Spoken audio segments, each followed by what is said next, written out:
한 주간에 걸쳐 진행된 특별 새벽 기도회를 은혜 가운데 잘 마쳤습니다. 이번 특별 새벽 기도회 때 함께 나누었던 말씀이 시편 119편의 말씀이었는데요.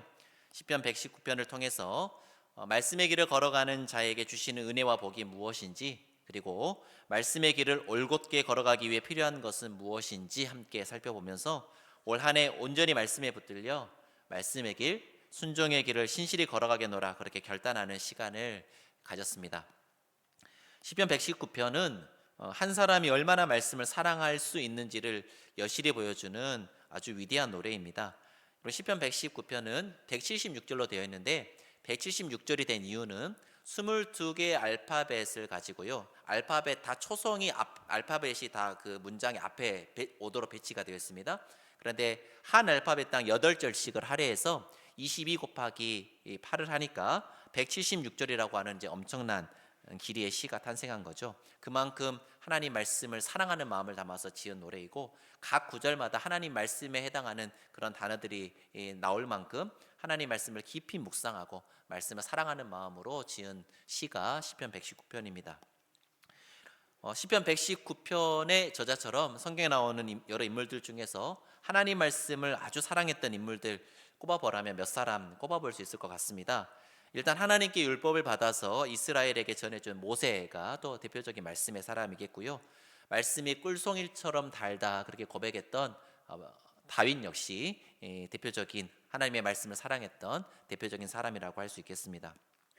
하나님 말씀을 연구하고 준행하면서 가르치는 일을 평생의 사명으로 삼고 살았던 학사 겸 제사장인 에스라 역시 말씀의 사람이었다, 그렇게 평가할 수 있겠지요. 하지만 방금 거론한 사람들은 다 이제 구약의 인물들입니다. 구약의 인물들은 제한된 빛 아래서 말씀을 볼 수밖에 없었던 사람들이지요. 왜냐하면 그들은 말씀의 빛 자체이신 예수님을 통해 계시된 말씀의 완성과 성취를 보지는 못했기 때문입니다. 그런 점에서 보자면 말씀에 대한 열심이 특심이었던 인물 중에 말씀의 완성이신 예수님의 그 계시의 빛 아래서 말씀의 진정한 성취를 목도하고 그 말씀에 담긴 깊은 의미를 깨달아 우리에게 전해준 대표적인 말씀의 사람을 꼽으라면 단연코 사도 바울을 꼽을 수 있을 것 같습니다. 그런데 그렇게 누구보다 말씀을 열심히 연구하고 가르치고 또 말씀에 열심을 내었던 사도 바울이 오랜 세월 동안 말씀과 함께하면서 내린 말씀의 결론이 오늘 우리가 읽은 본문에 실려 있죠. 우리 함께 오늘 본문 로마서 13장 8절 말씀을 한 목소리로 읽어보도록 하겠습니다. 로마서 13장 8절입니다. 시작. 피차 사랑의 빛 외에는 아무에게든지 아무 빛도 지지 말라. 남을 사랑하는 자는 율법을 다 이루었느니라. 물론 이 13장 8절의 방점은 뒤쪽에 있습니다만은 앞부분 조금 내용 살펴보고 지나가도록 하겠습니다. 8절 말씀에서 사도 바울은 아무에게도 아무 빛도 지지 말라라는 말로 8절을 시작을 하고 있는데요. 이 명령은 부채를 지는 어떤 행위도 하지 말라는 의미지는 않습니다. 현대 그리스도인들은 자신의 재산이나 부동산을 사고 팔 때, 또 사업을 하시는 분들은 더더욱이나 은행이나 다른 창구를 통해서 자금을 빌려 쓰지 않을 수 없지요. 만일 바울이 부채를 지는 어떤 행위도 일체 금지시켰다면 현대를 살아가는 그리스도인들의 경제 활동은 상당한 정도로 위축될 수밖에 없을 겁니다. 그렇다면 사도 바울이 말하고 있는 이 빚에 관한 말씀의 요지 어떻게 이해하면 좋을까? 그리스도인들이 다른 사람에게 빚을 졌을 때 그것을 신속하게 갚을 것을 요구한 것으로 이해하시면 좋을 것 같습니다. 오늘 설교의 주 맥락이지는 않습니다만 이왕 빚에 대한 이야기가 나왔으니까요, 성도 여러분께 당부드리고 싶은 말씀이 있습니다. 성경에서 명하고 있는 중요한 재정 원칙이 있는데요, 재정 원칙 첫 번째는 모든 재정이 하나님의 것임을 알고 하나님께서 명하신 것을 잘 구별하여서 하나님께 온전히 드리라는 것입니다. 즉 10의 1조를 잘 구별해서 하나님께 드림으로써 남은 10의 9 역시 하나님의 뜻대로 사용할 수 있는 믿음을 잘 지키라는 것이죠.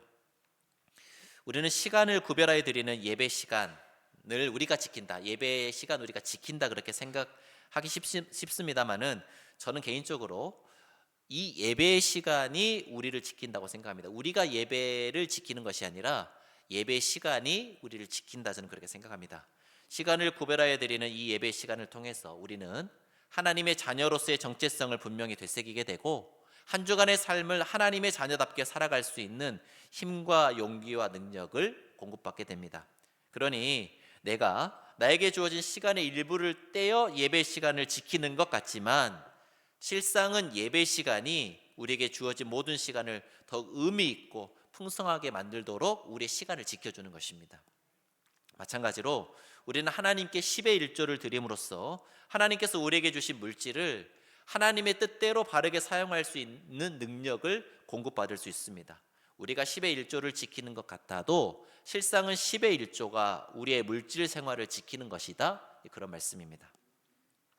재정의 또 다른 중요한 원칙이 있는데요, 하나님께서 우리에게 누리라고 주신 10의 1은 하나님 거고요, 물론 10의 10이 다 하나님 겁니다만은 10의 1조를 구별해서 드리라 그렇게 말씀하셨고, 나머지 10의 9 중에서 가장 우선순위에 두어야 할 지출 항목은 무엇인가?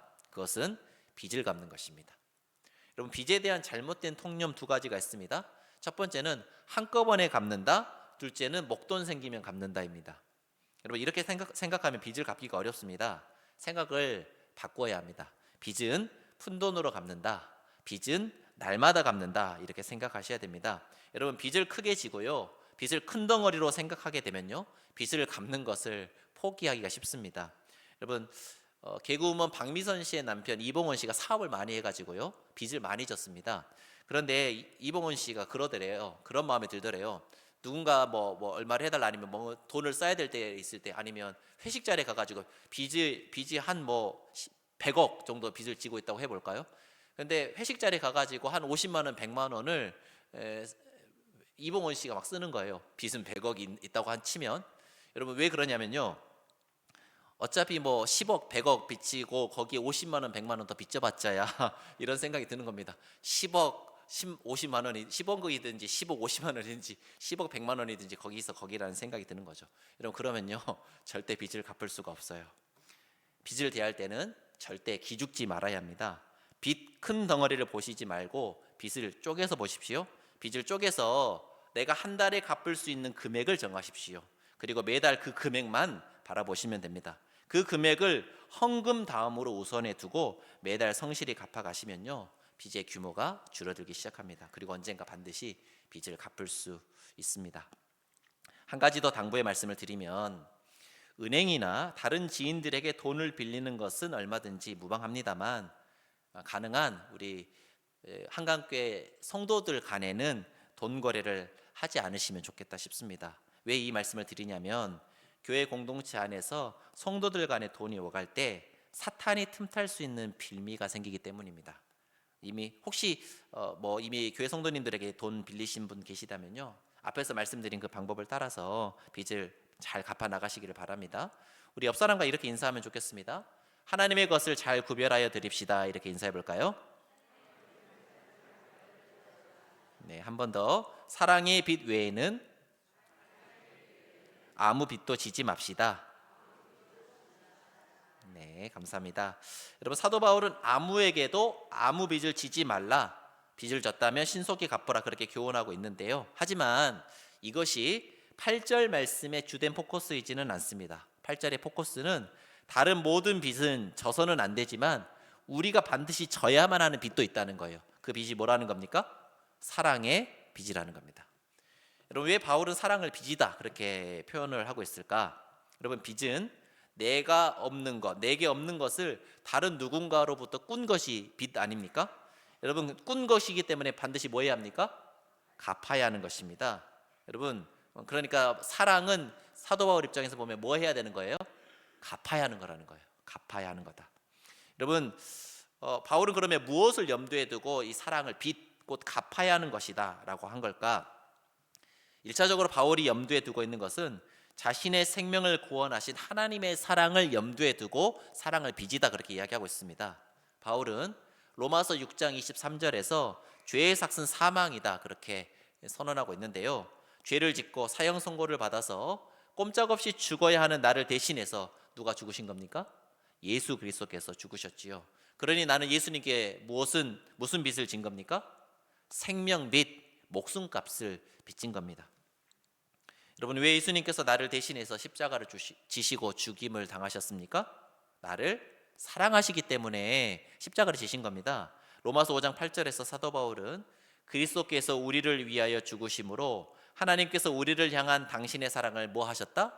확증하셨다. 그렇게 말씀합니다. 즉 하나님이 나를 사랑하셔서 당신의 독생자를 십자가에 내어주셨기 때문에 우리는 하나님께 무슨 빚을 진 겁니까? 생명빚, 사랑의 빚을 지게 된 겁니다. 여러분, 우리가 하나님께 사랑의 빚을 졌기 때문에요, 그 사랑의 빚은 어떻게 해야 된다고요? 갚아야 하는 거예요. 갚아야 할 의무가 있는 겁니다. 여러분, 우리가 하나님께 생명빚, 사랑의 빚을 지게 됐는데, 그러면 그 사랑의 빚 어떻게 갚아야겠습니까? 우리 역시 목숨 다해 하나님을 사랑함으로써 그 사랑의 빚을 갚아야 하는 것이죠. 그런데 우리 하나님 눈에 보입니까? 안 보입니까? 눈에 보이지 않고 우리 손으로 만지거나 뭐 이럴 수는 없잖아요. 여러분, 보이지 않는 하나님 어떻게 사랑할 수 있을까요?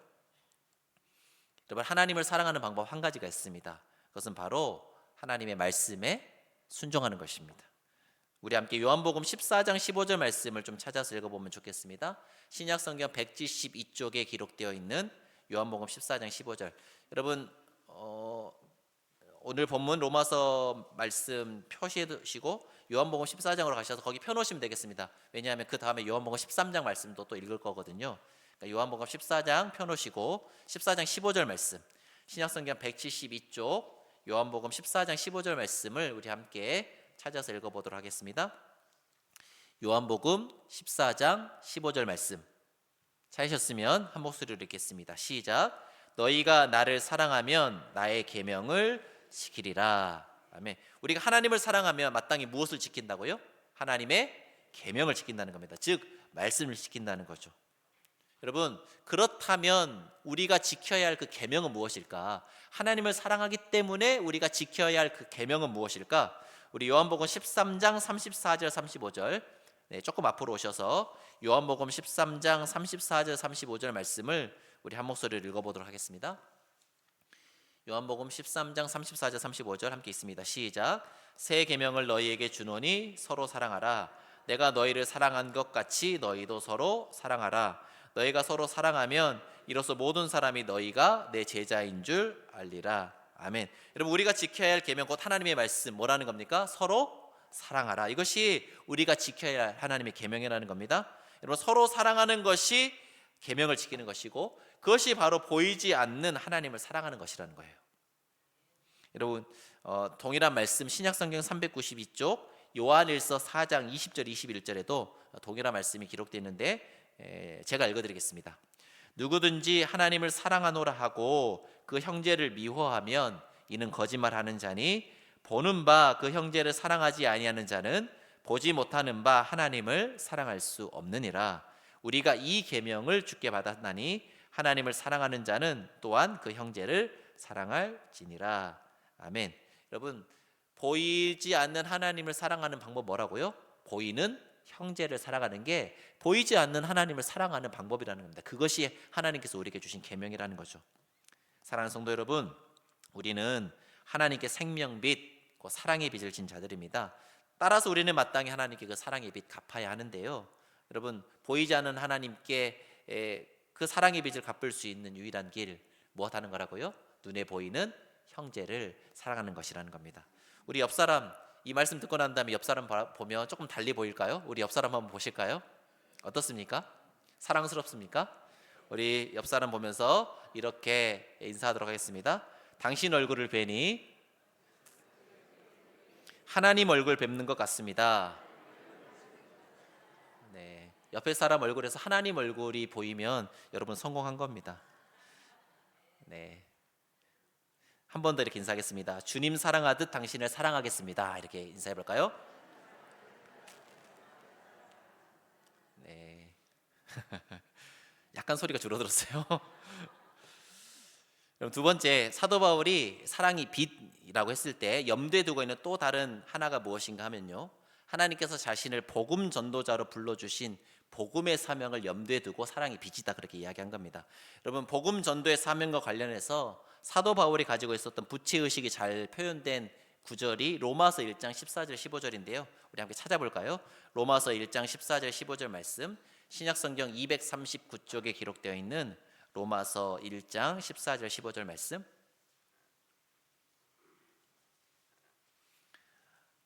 신약성경 239쪽에 기록되어 있는 로마서 1장 14절 15절 말씀.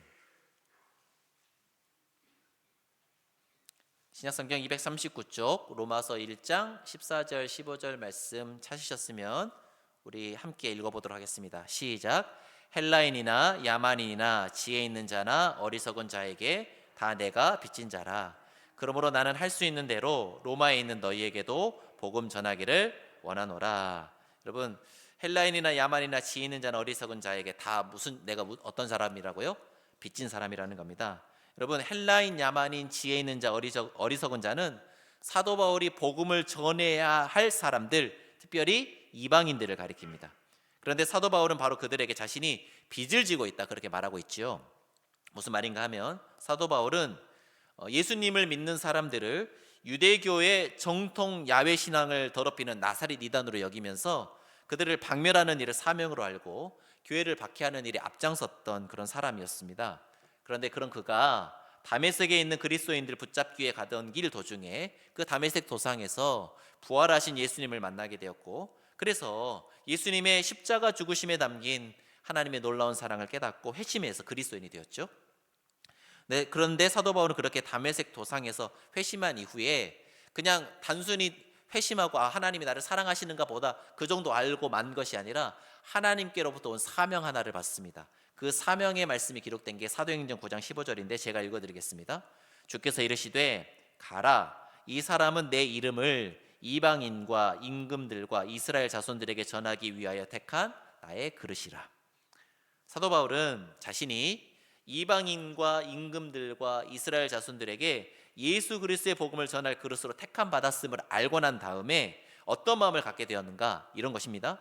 아하, 하나님께서 나를 구원하신 목적은 나로 하여금 복음을 전하게 하시기 위해 먼저 나를 구원하신 것이구나. 즉 복음을 들어야 할 사람들 때문에 내가 하나님의 사랑을 덧입어서 구원받은 것이구나. 그렇다면 나는 복음을 들어야 할 그 사람들에게 내가 받은 구원의 빚, 곧 사랑의 빚을 지고 있는 것이구나. 내가 구원의 빚, 사랑의 빚을 그들에게 지고 있기 때문에 나는 마땅히 그들에게 가서 복음을 전해야 할 의무와 책임이 있는 것이구나. 이것이 바로 바울이 헬라인이나 야만인이나 지혜 있는 자나 어리석은 자, 곧 복음을 전해 드려야 할 모든 자들에게 자신이 빚진 자다 그렇게 고백하고 있는 까닭인 것입니다. 사랑하는 성도 여러분, 비단 사도 바울이 받은 사명은 사도 바울만의 사명이지 않습니다. 복음 전파의 사명은 예수님께서 지상 명령으로 우리 모두에게 주신 사명이지요.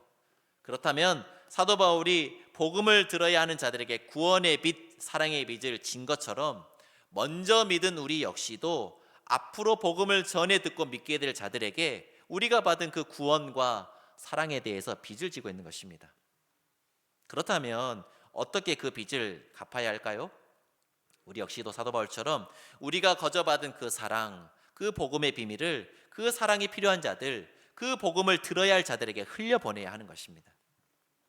사도 바울은 우리 모두가 사랑에 빚진 자들이라 그렇게 이야기하면서 마땅히 그 빚을 갚아야 한다. 즉 우리의 이웃을 마음 다해 사랑해야 한다 그렇게 말씀하고 있는데요. 만약 우리가 먼저 받고 거저받은 그 사랑을 가지고 우리의 형제와 이웃을 사랑하며 산다면 그것은 율법을 다 성취하는 것이 된다. 사도 바울 그렇게 이야기하고 있는데 우리 함께 오늘 본문 로마서 13장 8절에서 10절, 다시 우리 로마서 본문으로 돌아와서 로마서 13장 8절에서 10절 말씀을 한 번 더 한 목소리를 읽어보도록 하겠습니다. 로마서 13장 8절에서 10절 오늘 본문 읽겠습니다. 시작. 피차 사랑의 빚 외에는 아무에게든지 아무 빚도 지지 말라. 남을 사랑하는 자는 율법을 다 이루었느니라. 간음하지 말라, 살인하지 말라, 도둑질하지 말라, 탐내지 말라 한 것과 그 외에 다른 계명이 있을지라도 내 이웃을 내 자신과 같이 사랑하라 하신 그 말씀 가운데 다 들었느니라. 사랑은 이웃에게 악을 행하지 아니하나니 그러므로 사랑은 율법의 완성이니라. 아멘. 여러분 세 절의 말씀에 같은 의미를 가지고 있는 문구가 동일하게 계속 반복해서 나오고 있는데요. 우리 밑줄 한번 그어보겠습니다. 8절 남을 사랑하는 자는 율법을 다 이루었느니라. 거기 한번 밑줄 그어보실까요?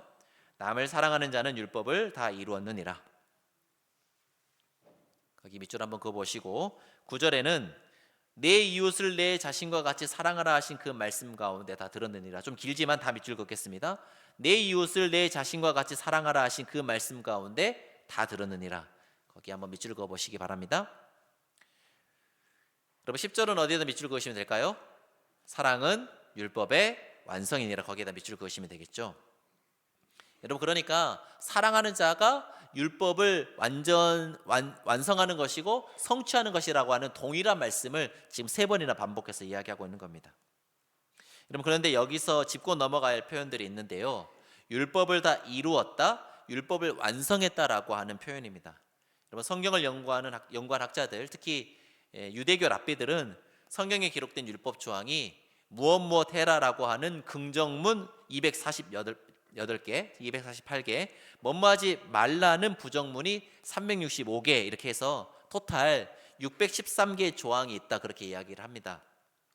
여러분 우리는 뭐 발견할 다 찾지도 못할 거고요. 여러분 613개 조항 외울 수 있겠습니까? 못 외울 것 같죠. 저도 못 외울 것 같아요. 여러분 613개 조항 외우지도 못할 건데 그거 지킬 수 있겠습니까? 여러분 그러니까 그 613개 조항 하나하나를 다 지켜서 율법 성취하는 것이다 한다 그러면 우리는 율법 성취 못할 겁니다. 따라서 이 율법은요, 이 말씀은 율법 개별 조항 하나하나를 하나도 빠짐없이 다 지켰느냐에 관한 그런 말씀이지 않습니다. 우리는 다 부족하고 연약하여서 율법을 문자적으로도 다 지킬 수 없었을 뿐만 아니라 율법에 담긴 하나님의 그 근본적인 뜻에도 온전히 순종할 수 없는 그런 죄인들이었던 것이죠. 그런데 예수 그리스도의 십자가 공로로 우리의 죄가 용서받았습니다. 우리에게 베푸신 그 놀라운 은혜와 사랑에 우리가 감격하여서 우리 안에 무슨 일이 일어났냐면요, 예수님을 믿는 순간 우리 안에 하나님의 뜻에 순종하며 살아가고픈 거룩한 열망이 우리 속에 일어나게 되었습니다. 여러분 그 거룩한 열망이 실현될 수 있도록 누가 우리 속에 찾아오셨습니까? 성령께서 찾아오셨습니다. 본디 우리 마음은 죄로 물들어 있어서 하나님 말씀 따라 살고 싶은 마음이 전혀 없었습니다. 원래 시커먼 마음 그 자체였습니다. 그런데 성령께서 우리에게 찾아오셔서 하나님 말씀에 순종하고자 하는, 순종하고 싶은 새로운 마음을 우리 마음 가운데 불어넣어 주신 거죠. 여러분 검정색 일변도였는데 하얀색 마음이 생기기 시작한 겁니다. 사실 이것은 엄청 놀라운 변화입니다. 우리 안에 하나님 말씀에 순종하고 싶은 열망이 일어났다는 것은 우리가 이전과는 전혀 다른 존재, 새로운 피조물로 변화되었다는 것입니다. 그런데 그것이 단지 열망으로 그치지 않고 실현될 수 있도록 성령께서 우리 마음과 생각을 다스리고 주장하시는 겁니다.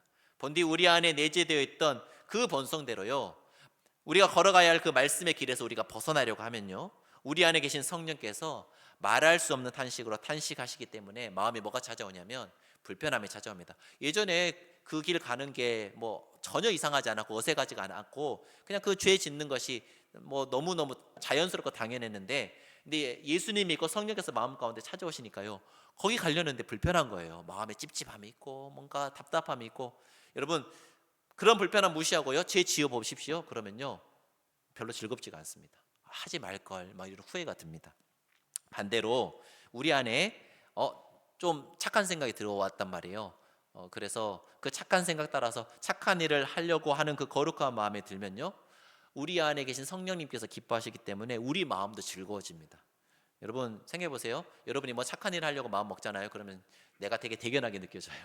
원래 나는 그런 사람이 아닌데 그런 마음이 들었다는 것 자체로도 막 대견해지기 시작하고요. 여러분 그래서요, 그 즐거움으로 해서 그 이 말씀에 순종하는 일을 기꺼이 감행하면 어떤 일이 일어나느냐, 뭔가 이제 마음이 뿌듯하고 보람이 느껴지고 내가 왠지 너무 대견하게 느껴져서 다음에 또 하고 싶은 그런 마음이 들어요. 또 하고 또 해보고 또 해보면요, 그 맛에 들려서 그 맛에 중독돼서 착한 사람으로 변해가는 거예요.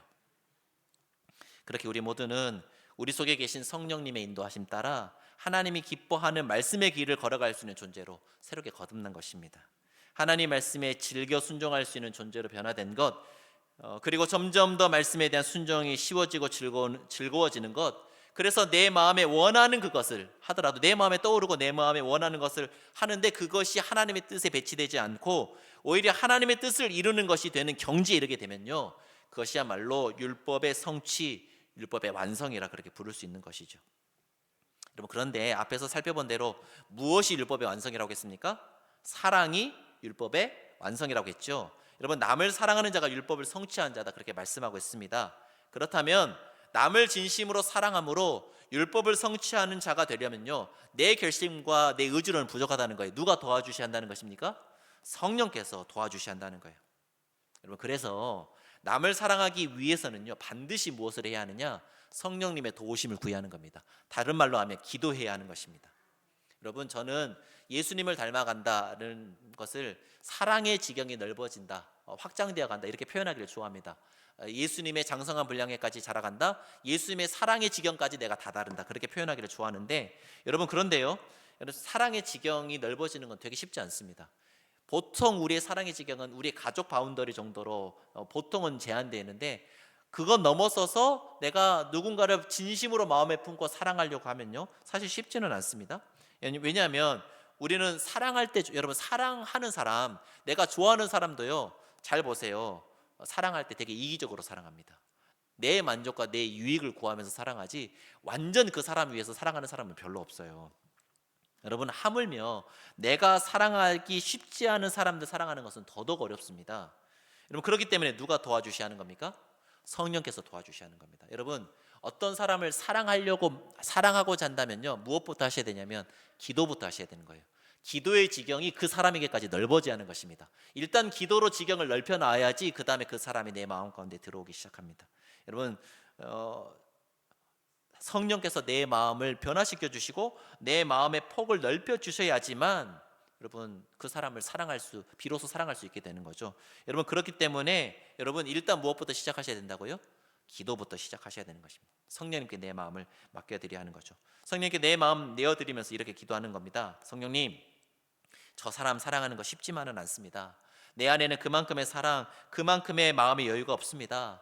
나의 사랑 없음, 나의 사랑 부족함을 주님 긍휼히 여겨 주옵소서. 그리고 내 안에 당신의 풍성한 사랑을 부어주셔서 그 사람을 넉넉히 사랑할 수 있도록 도와주옵소서. 그렇게 기도할 때, 그 기도가 쌓이고 또 쌓일 때 어느 순간 그 사람이 내 마음에 깊이 들어와서 그 사람을 향한 긍휼의 마음, 사랑의 마음이 일어나게 됩니다.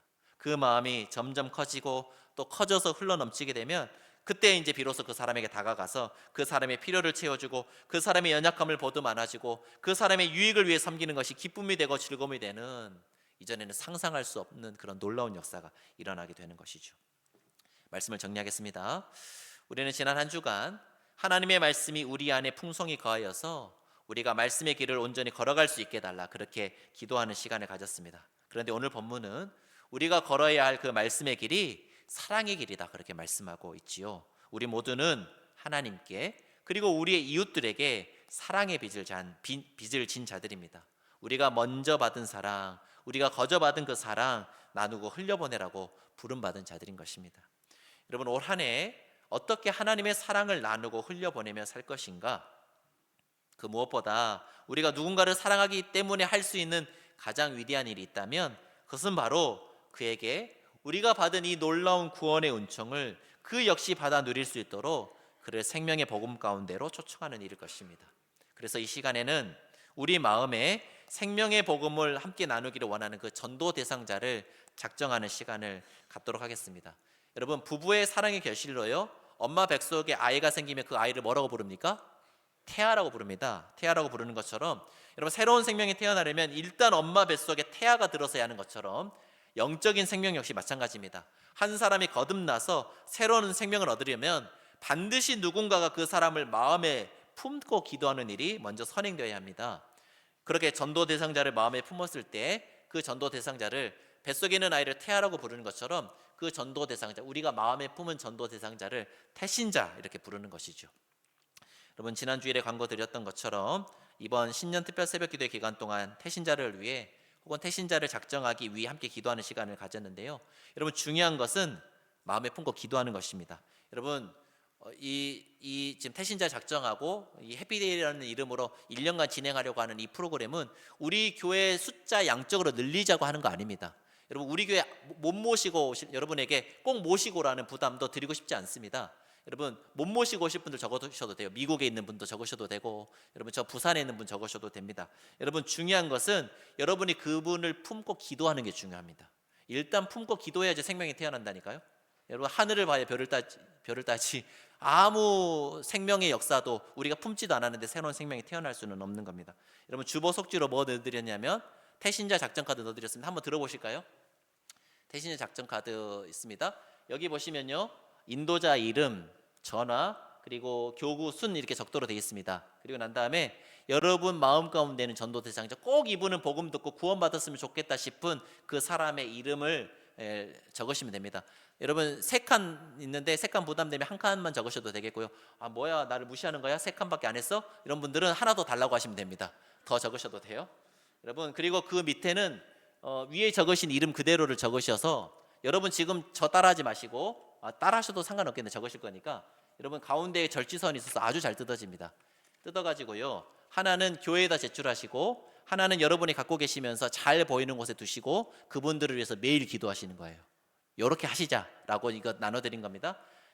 교회 제출령은 어떻게 제출하면 되겠냐면, 나가실 때 우리 해피데이 팀원들이 뒤에 서 계시죠? 해피데이 팀원들이 보라색 헌금함을 들고 있을 겁니다. 거기에다 제출하시면 되겠습니다. 자, 지금부터 태신자 작전 카드를 작성하는 시간을 가질 텐데, 혹시 펜이 없으신 분들 우리 해피데이 팀원들이 펜을 드릴 거니까 손을 들어서 펜을 달라고 해주시면 좋겠습니다. 음악 좀 깔아주시고요.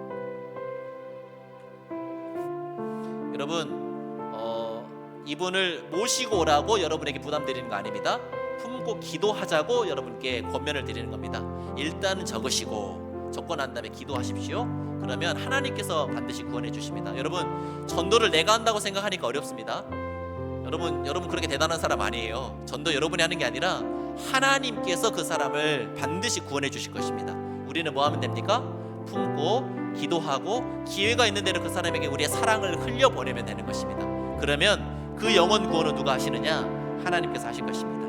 여러분 기도하는 마음으로 우리 우리 뱃속에 있는 아이 소중하게 품는 마음으로 이 시간 태신자를 작정하도록 하겠습니다. 마음 가운데 하나님 주신 떠오르게 하신 분들, 또 여러분이 원래 품고 계셨던 전도 대상자들, 아니면 이번 한 주간 새벽 기도회를 통하여서 여러분에게 주신 떠오르게 하신 새로운 사람들이 있다면 그분들의 이름을 적으시면 좋겠습니다.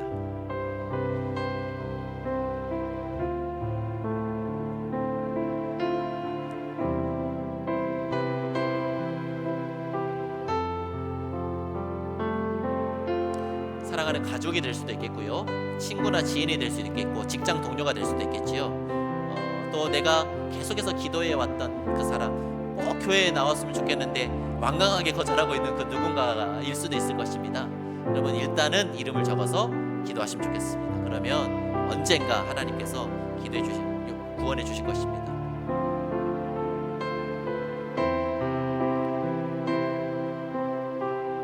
수원성교회 안광수 목사님 누님이 남녀호랑개교 다니셨는데 뭐 이렇게 교회 가자고 해도 너무 완강하게 거절하니까 그냥 품고 기도만 했답니다. 몇 년간 기도만 했는데 어느 날 갑자기 전화가 가지고, 광수야, 이제 그런 거죠. 광수야, 나 남녀호랑개교 때려치고 교회 나가기로 했다, 그랬다는 거예요. 안광수 목사님 그냥 품고 기도한 것밖에 없답니다. 특별히 뭐 더 교회 가자 말자 이런 이야기도 안 하셨대요. 근데 품고 기도했는데 하나님이 기도 들어주신 거예요. 여러분 그런 역사가 일어날 줄로 믿습니다. 품고 우리가 기도할 때 하나님께서 역사하실 것입니다. 자, 태신자 작성 카드 하실 분들은 계속 작성하시고, 작성하신 분들은 우리 결단의 마음을 담아서 함께 이 찬양하면 좋겠습니다. 여러분 매일 스치는 사람들이라는 찬양인데 후렴 가사가 그렇습니다. 그들은 모두 주가 필요해. 여러분 우리도 주님이 필요하지만 그들도 누가 필요하십니까? 주님이 필요한 겁니다. 깨지고 상한 마음을 누가 여십니까? 주님이 여십니다. 그들은 모두 주가 필요해. 우리가 그분들을 마음에 품고 기도하며 나아갈 때 그들도 언젠가 알게 되리라. 우리 주님이 사랑의 주님이시라는 것을, 우리 주님이 나를 구원하실 구원의 주님이시라는 것을 알게 되리라. 우리 결단하는 마음 담아서 우리 매일 스치는 사람들 함께 찬양합시다. 매일 스치는 사람들 내게 무얼 원하나. 공허한 그 눈빛을 무엇으로 채우나. 모두 자기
주가 필요해 모두 알게 되리 사랑의 주 2절로 찬양합시다. 캄캄한 세상에서 캄캄한 세상에서 빈스로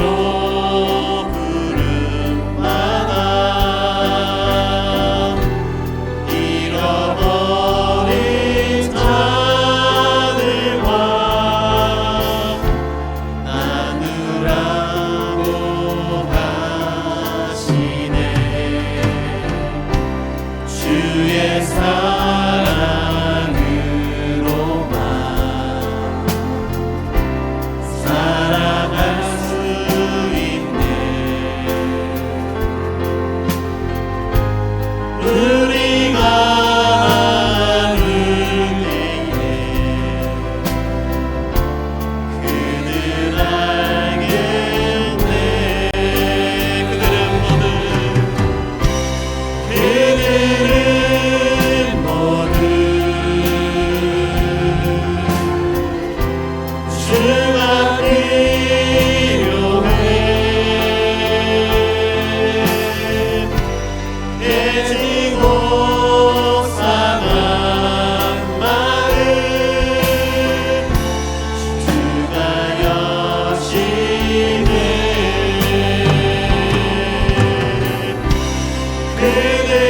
그들은 모두 주가 필요해 모두 알게 되리 사랑의 주님 시간이 좀 지났습니다만 우리 말씀 생각하시면서 함께 기도하면 좋겠습니다.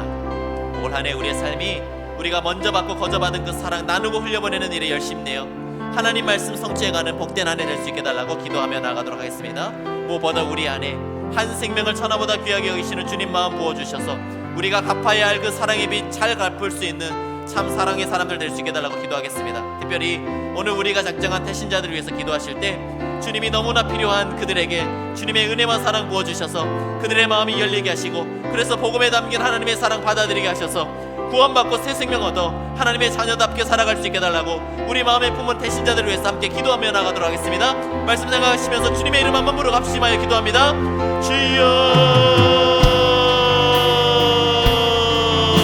사랑과 은혜가 풍성하신 하나님 죽을 수밖에 없는 연약한 죄인들인 우리를 긍휼히 여겨주셔서 당신의 독생자 내어주시기까지 사랑해주시고 구원하여 주신 그 놀라운 은혜에 감사와 찬양을 드립니다. 하나님 우리를 위하여 생명까지 내어주신 그 생명의 빛 사랑의 빛을 지었사오니 하나님 그 빛 신실하게 잘 갚아가는 우리 모두가 될 수 있도록 주님 인도하여 주옵소서. 한 생명을 천하보다 귀하게 여기시는 주님의 마음 부어주셔서 하나님 그 영혼을 품고 우리가 기도하며 나갈 때 하나님 그들이 주께로 돌아와 구원받고 하나님 나라의 일원이 되며 하나님의 자녀가 되는 역사가 일어날 수 있도록 주님 인도하여 주옵소서. 우리의 마음 가운데 품은 하나님 그 대신자들 하나님 마음에 품고 우리가 기도하며 나갈 때 하나님 우리의 사랑이 그들에게 전달되어서 주님이 너무나 필요한 그들에게 주님의 사랑의 빛이 비치게 하시고 하나님 닫혀있는 그들의 마음이 열리게 하시고 지치고 상한 마음이 위로를 받게 해주시고 하나님 우리의 삶의 걸음 우리의 사랑의 걸음을 통하여서 그들에게 하나님의 사랑이 하나님의 은혜가 하나님 흘러들어가는 법을 말미암아 그들이 구원받고 하나님의 자녀가 되는 놀라운 생명구원의 역사가 하나님 한강교회를 통하여 날마다 일어날 수 있도록 하나님 은총을 베풀어 주옵소서. 우리 함께 더 찬양하며 나가도록 하겠습니다. 그들은 모두 주가 필요해 그들은 모두 주가 필요해 깨지고 상한 마음 주가 여시네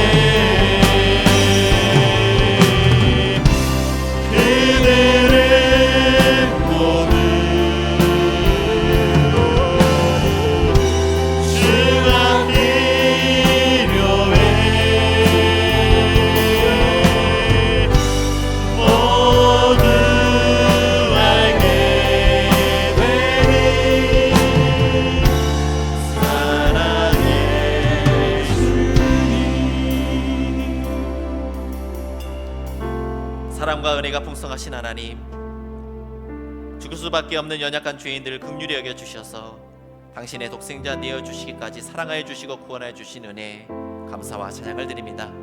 올 한 해 우리 한강의 모든 권속들의 삶의 걸음이 베풀어 주신 그 귀한 은혜와 사랑 붙들고 끝까지 말씀의 길 신실히 걸어가는 복된 걸음 되게 하여 주옵소서. 특별히 우리 마음속에 내주어 계신 성령께서 시마다 때마다 우리의 마음과 생각을 붙들어 주셔서 올 한 해 하나님의 말씀이 내 삶에 그리고 우리를 통해 이 땅에 아름답게 성취되어가는 복된 한 해가 되게 하여 주옵소서. 특별히 거저 주신 그 사랑, 먼저 받은 그 귀한 사랑을 우리 또한 누군가에게 나누고 흘려보내며 살아가기를 원합니다. 마음의 태신자를 품고 기도하며 나아가오니 우리 안에 한 생명을 천하보다 귀하게 여기시는 주님의 마음 부어주셔서 우리에게 베푸신 그 귀한 사랑 우리의 태신자들에게 잘 흘려보낼 수 있는 복음의 사람들 다 되게 하여 주옵소서. 감사와 찬양을 드리며